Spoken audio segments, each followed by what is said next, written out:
Yo, what's up, y'all? What's up, y'all? Wanted to hit y'all with a quick one, right quick. This your man, Gerard B TV. Y'all know the game.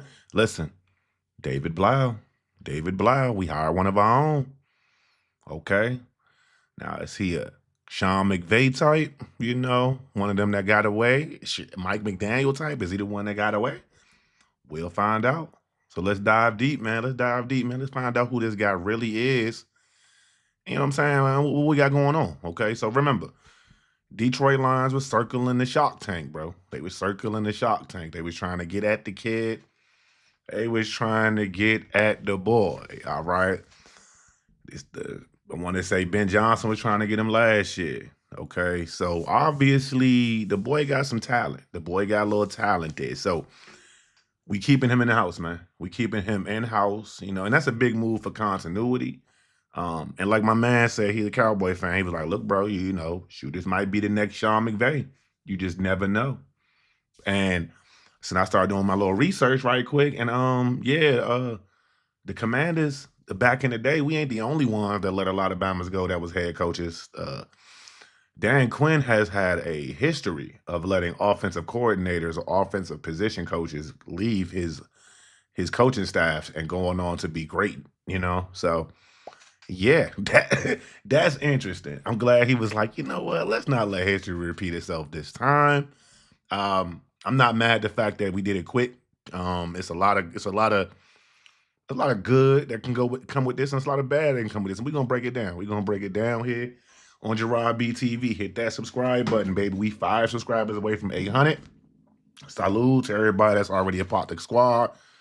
And salute again to everybody that's going to join. You know what I'm saying? It's going to be a great 2026 for the channel. So, who is David Blough? Let's break it down, bro. Firstly, let me just let y'all know he was the worst rated player in Madden, you know what I'm saying, like 3 or 4 years ago. All right, my man was like a 32 overall. That was pretty bad. All right, get that out the way. That was my little humor. He's 30 years old. Forgot to take my drink. Make sure y'all take the drinks, man. Hit me up in the chat as well, man. I'm definitely active with it. Uh so matter of fact, let me drop y'all a little something in the chat now. How y'all feeling about the OC hire? Let's get it out the way, man. Let's fire that off right now. So listen, 30 years old, July 31st, 95. All right, out of Carrollton, Texas. So he young. He a kid. He a kid, man. He a pup. Okay. You got, and that's really the main point. The rise in energy, though. My man said, I hear Blau think about this. Don't do it, man. Don't be sending me no funnies right now, Cowboy fans. Chill out, my boy. They talking about they got 2 wins already in the books. We got to see about all that. Man, they coming for my neck tonight. All right, bet. All right, we got that in there. Let me add that to the broad. All right, bet.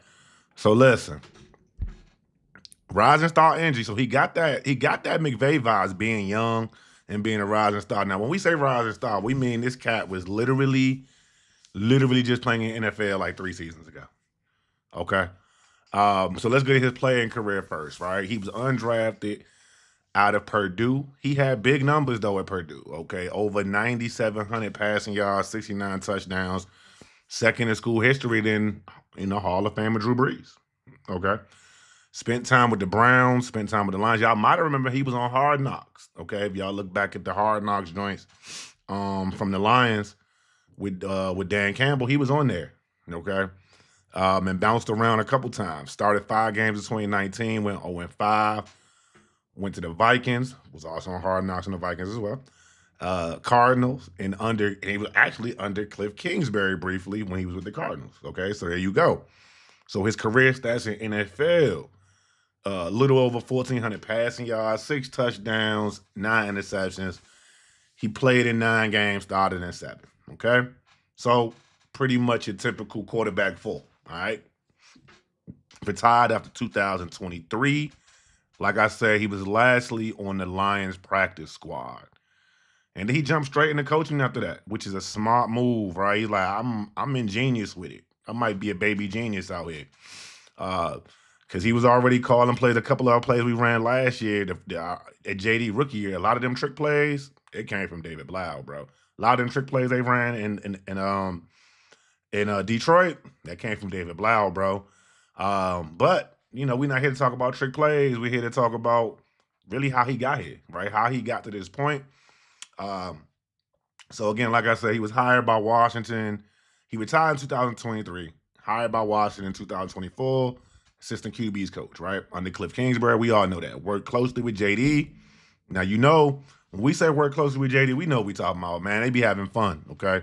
They thug thizzle out there. So you got, they be playing a little horse joint, all right? Like, and JD hella competitive. So that's they eat every practice. You see it. The little during the summer or whatever, they be having little drills. They be showing JD throwing a little ball in the little hoop or whatever. Right there with him be David Blough. That be the little coach, be right there with him, throwing the ball in the bucket, making sure, hey, I'm still sharp, my boy. I'm just not a good in-game quarterback. I could practice all day.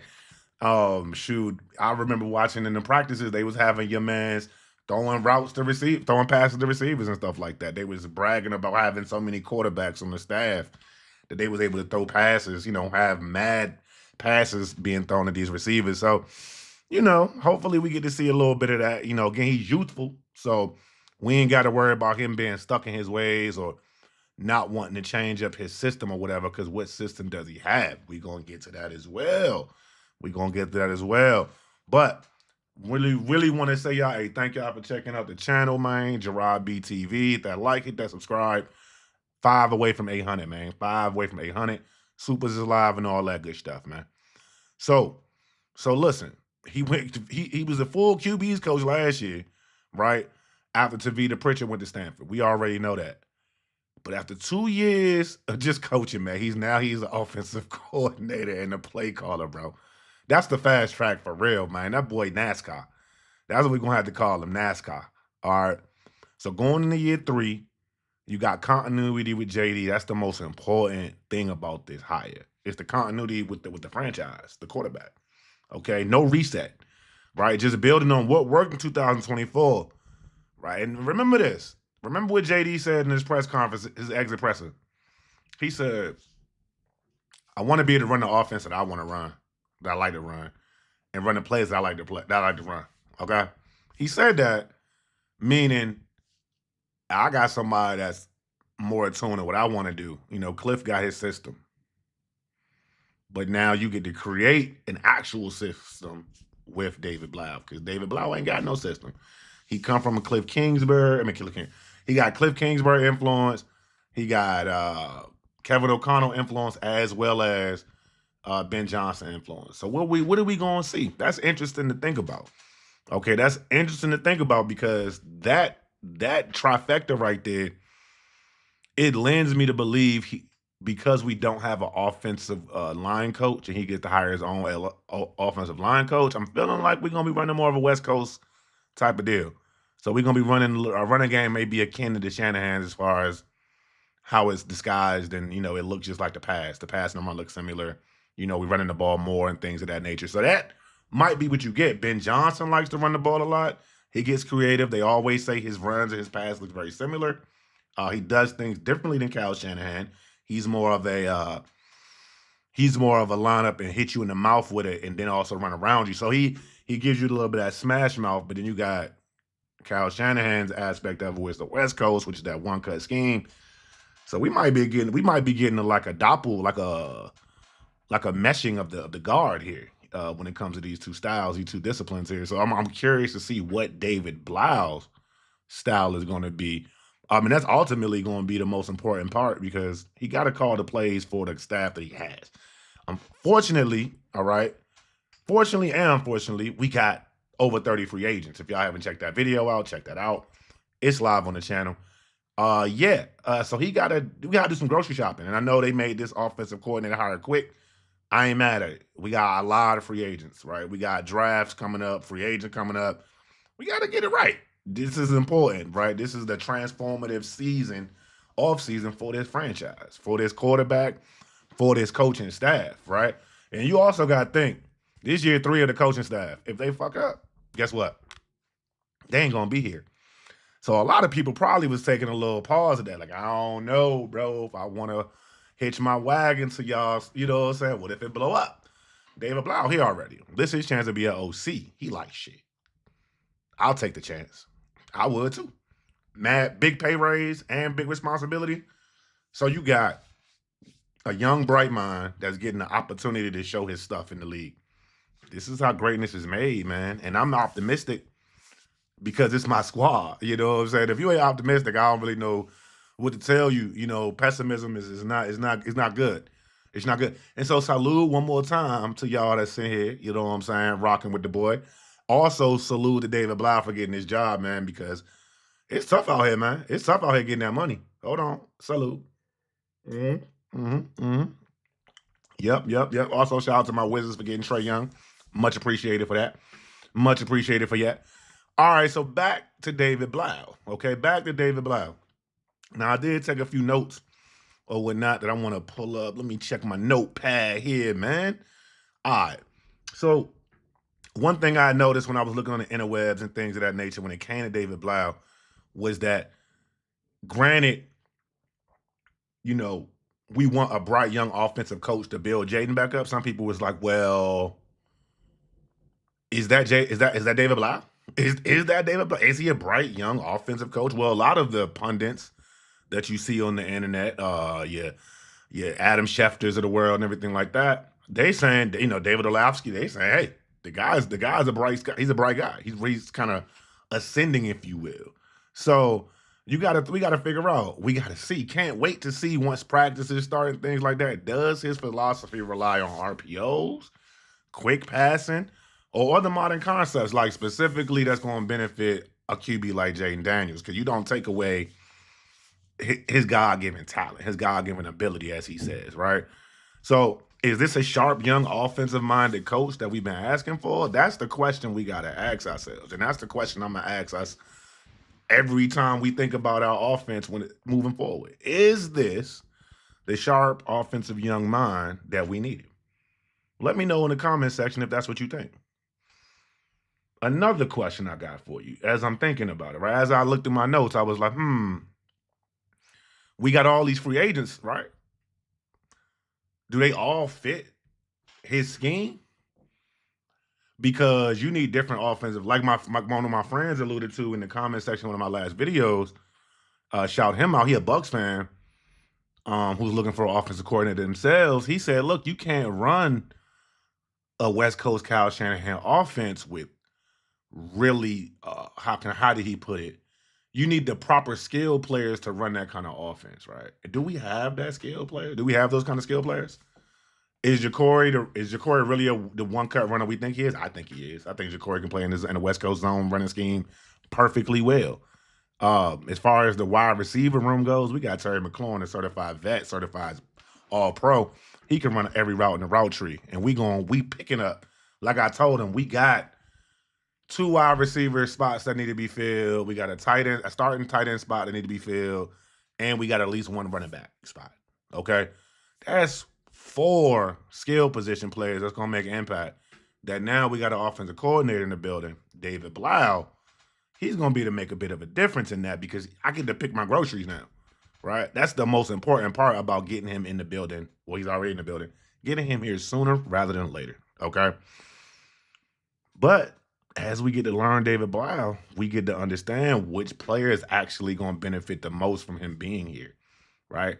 Will it open up more opportunities for Terry McLaurin, akin to how when Ben Johnson was the quarterback, Ben Johnson was the coordinator in Detroit, that Amon-Ra St. Brown used to just eat. Now I'm saying I like Terry over top more than Amon-Ra St. Brown, but he is still a dog. You know what I'm saying? And underneath, you give Terry all of that you be giving St. Brown, it's curtain call, bro. And I'm saying if we can start to target him to that degree, come on, man.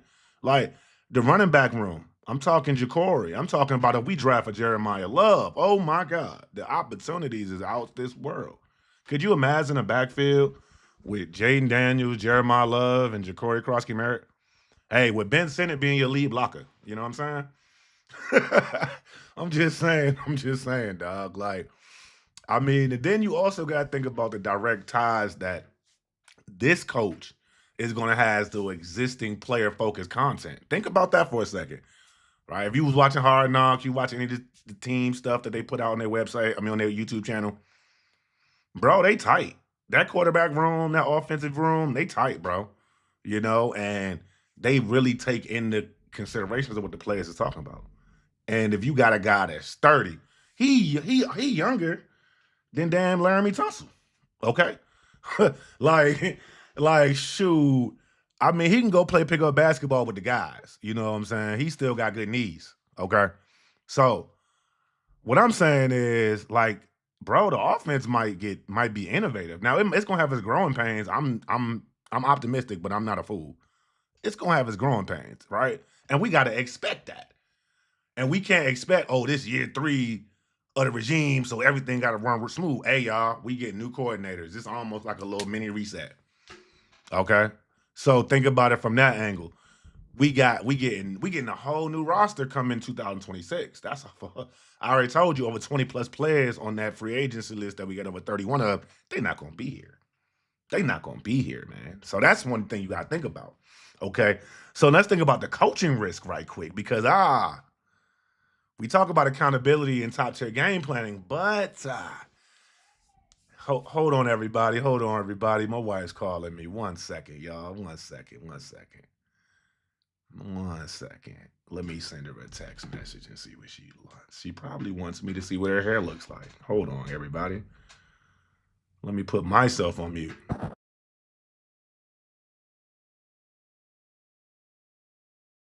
Husbanding in the middle of this joint. You know what I mean?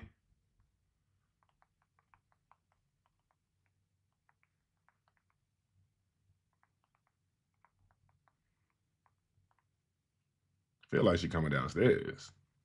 But I could be wrong. Anyway, we gonna wrap this up shortly because I ain't trying to get in trouble. You feel me? So, lastly, right on this coaching risk part, again, I mentioned he's an inexperienced coordinator. Is it forward thinking or a high upside gamble by the front office? Okay, or is it a combination of both? You gotta think about that. That's a very important caveat. Okay, or is it a signal that they're content with a slower, riskier rebuild, slower rebuild? Okay, think about that because you, like I said, you bringing back. You got new coordinators now. You got a new offensive coordinator. You're gonna have a new O line coach. You're gonna have a new defensive coordinator, at the very minimum. You know, defensive coordinator come in. He's gonna want to change some coaching staffs. You got the OC coming in. He may keep a lot of the same people, but he may bring in some other people that he likes as well, right? Some younger folk that he came up with. Um, so this really is interesting. Like this whole the process that they taking. Okay, is it risky? Do you think it's risky or not? Like I'm curious, y'all. I'm real curious when it comes to this. So what y'all thinking? Let me know what y'all think, man. Is this a spot we need right here as far as the getting Jayden Daniels back cooking, getting the offense back cooking, and push for the playoffs for 2026? Obviously, on the offense side of the ball, which was ranked 22nd, right? We need to see that better. We was a good running team, but our offense overall was trash.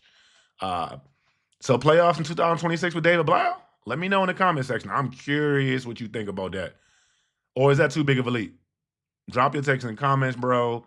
Smash that like. I try to keep y'all 20 minutes or less, you know what I'm saying? But listen, enjoy them football games tonight. Enjoy everything going on the weekend. Enjoy those playoff games that's pulling up. We definitely going to recap those as well. But if you hype for the Blau era, I can't believe this man just became offensive coordinator. Subscribe if you ain't already, dog. Like, hey, let's talk it all out, bro. I'm here all night, bro. I'm here all weekend, bro. We live. I'm excited, bro. I'm excited for the hire, bro. If y'all can't tell, so we gonna see what's gonna see. Hopefully, he the next McVay. Get at me, dog. This Gerard B TV. We out.